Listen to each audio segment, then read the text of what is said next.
buddies, welcome back to Vidyarthi. I am Akansha, your science teacher, and today we are going to start क्या class 7 का chapter number 9 जो कि life process in animals है वो हम finish कर चुके हैं विद एनसीईआरटी के सॉल्यूशंस के साथ। अब हम करने वाले हैं हमेशा की तरह एमसीक्यू की प्रैक्टिस, जो कि कहाँ पे करनी है, www.vidyarthi.in पे जाना है, डालना है class 7 science book curiosity MCQ, और उसके बाद यहाँ पर आपको चैप्टर वाइज मिल जाएंगे। चैप्टर नंबर 9 है, यहाँ 2 सेट दिए हुए हैं, सेट 1 मैं कराऊंगी, सेट 2 आप खुद से करेंगे और मुझे कमेंट बॉक्स में अपने ऑनेस्ट मार्क्स जो हैं वो बताएंगे। सो क्वेश्चन नंबर 1 देखते हैं यहाँ पर पहले क्या दिया हुआ है।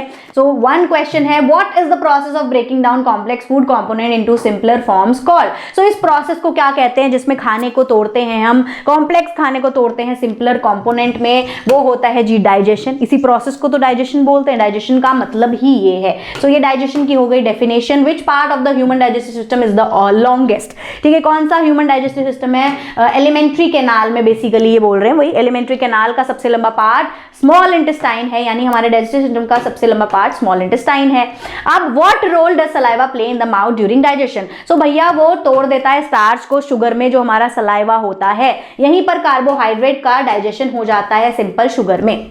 Question number 4, what is the primary function of the large intestine. अगर आप सोच रहे हैं कि मैडम बड़ी जल्दी जल्दी आंसर बता रही हैं, तो भैया ये जितनी भी चीजें हैं इसमें जो भी इसके पीछे बड़े बड़े एक्सप्लेनेशन है वो ऑलरेडी चैप्टर में हम अच्छे से पढ़ सीख समझ चुके हैं। अगर आपने वो वीडियोस नहीं देखी तो फटाफट से वीडियोस जाकर देख कर आइए, फिर ये आपको भी बहुत ईजी लगेंगे, इसलिए मैं यहाँ पर इतना डिटेल नहीं बता रही हूँ। So what is the primary function of the large intestine. Large intestine का प्राइमरी फंक्शन क्या है कि जो बचा हुआ अब बचा कुछ जो वाटर, अब जो सॉल्ट और वाटर है वो एब्जॉर्ब कर लेगा लार्ज इंटेस्टाइन। ठीक है, बाकी सारा डाइजेशन तो क्योंकि स्मॉल इंटेस्टाइन कर चुका है। अब which organ secrete bile to aid in fat digestion. अब भैया कौन सा ऑर्गन है जो बाइल को सीक्रेट करता है ताकि फैट का डाइजेशन हो जाए, तो लिवर के पास होता है bile salt and bile juices. अब what is the wave like motion that pushes food down the esophagus called. अब जो हमारी फूड पाइप जो ईसोफेगस होती है उसमें कुछ इस तरीके की मूवमेंट हो रही होती है, जैसे खाना यहां से आगे गया, तो ये जो मूवमेंट है इसको बोलते हैं पेरिस्टाल्सिस। वैसे ये थोड़ा सा एक्स्ट्रा है बट मैं ऑलरेडी चैप्टर में आपको बता चुकी हूँ। What protects the stomach lining from acid damage. ठीक है, तो भैया अब हमारे पेट की जो लाइनिंग है, जो एसिड HCl इतना सारा है, वो तो भैया जला देगा हमारे पेट की लाइनिंग को। तो कौन हमारे स्टमक की लाइनिंग को बचा रहा है, हमारे स्टमक में म्यूकस होता है, वो प्रोटेक्ट करके रखता है उसकी लाइनिंग को जलने से। Question number 8, what are the finger like projection in the small intestine that increase the nutrient absorption. तो हमारे पास एक अलग सी उंगली जैसी दिखने वाली बड़ी बड़ी बहुत सारी खूब सारी स्मॉल इंटेस्टाइन के अंदर छोटी छोटी टाइनी विलाई होती हैं जो सरफेस एरिया को बढ़ा देती हैं, जिससे एब्जॉर्प्शन ज्यादा हो जाए न्यूट्रिएंट का। अब what is the process of expelling waste from the body called. Body के बाहर जब हम वेस्ट को निकाल रहे हैं इसको एक्सक्रीशन कहते हैं, लेकिन ऑप्शन तो यहाँ है ही नहीं, तो साथ ही साथ इसको इजेक्शन भी कहते हैं। खाने को इंजेक्शन कहते हैं, बाहर निकालने को इजेक्शन कहते हैं। अब question number 10, which animal are known as ruminant. तो भैया हमारे जो गाय भैंसे जो कैटल्स होती हैं इनको रूमिनेंट्स कहते हैं, क्योंकि ये अपना खाना कुछ अलग तरीके से खाती और पचाती हैं। What does pancreatic juice do in digestion. Pancreatic juice का काम क्या है, वो न्यूट्रलाइज कर देता है एसिड को और ब्रेक डाउन कर देता है कार्बोहाइड्रेट प्रोटीन फैट को। तो ये काम है पेनक्रियाटिक जूस का। अब question number 12, why does chewed rice show little to no color change with iodine in the saliva experiment। जब सलाइवा वाला एक्सपेरिमेंट किया गया तो जो चबाए हुए चावल थे उसके अंदर कलर का कोई चेंज नहीं हुआ, या हुआ भी तो बहुत कम हुआ। ऐसा क्यों?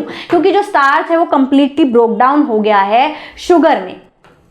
ठीक है, अब यहां पर question number 13, what is the primary role of the stomach in digestion. तो जो स्टमक है, जो हमारा पेट है, उसका रोल क्या है, वहां पर जो प्रोटीन होता है वो सिंपलर कंपोनेंट में कन्वर्ट हो जाता है, ये होता है। अब 14 question, which part of the respiratory system is responsible for gas exchange. तो जी हमारी जो एल्वियोलाई है यहाँ पर गैस का आदान प्रदान एक्सचेंज हो जाता है। What happen to the diaphragm during inhalation. जब हम इनहेल कर रहे हैं तो हमारा डायफ्राम जगह बनाता है, जिससे वो कहाँ चला जाता है, वो चला जाता है जी नीचे की तरफ। ठीक है, नीचे की तरफ जाता है, ज्यादा जगह देता है, जिससे कि ज्यादा गैस एब्जॉर्ब, ज्यादा जगह बन के ज्यादा गैस हमारे लंग्स में आ पाए, ज्यादा ऑक्सीजन हम ले पाए।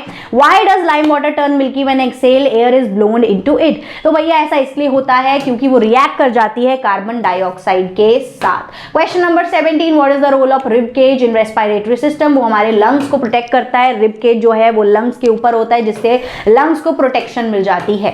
अब question 18, what is the process of inhaling and exhaling air called? ठीक है, तो इनहेलिंग और एक्सहेलिंग एयर को हम क्या बोलते हैं? हम बोलते हैं ये एक प्रोसेस है ब्रीदिंग का। नेक्स्ट यहाँ पर question 19, which component of inhale air is used to break down glucose during respiration? So जो इनहेल एयर है, ठीक है, उसमें ऐसा क्या मतलब कंपोनेंट आता है जो यूज होता है ब्रेक डाउन करने में ग्लूकोज को ड्यूरिंग रेस्पिरेशन? तो वो होता है, वो मेन इंग्रेडिएंट कंपोनेंट, वो खास चीज है ऑक्सीजन। ऑक्सीजन की वजह से ही खाना ब्रेक डाउन हो पाता है।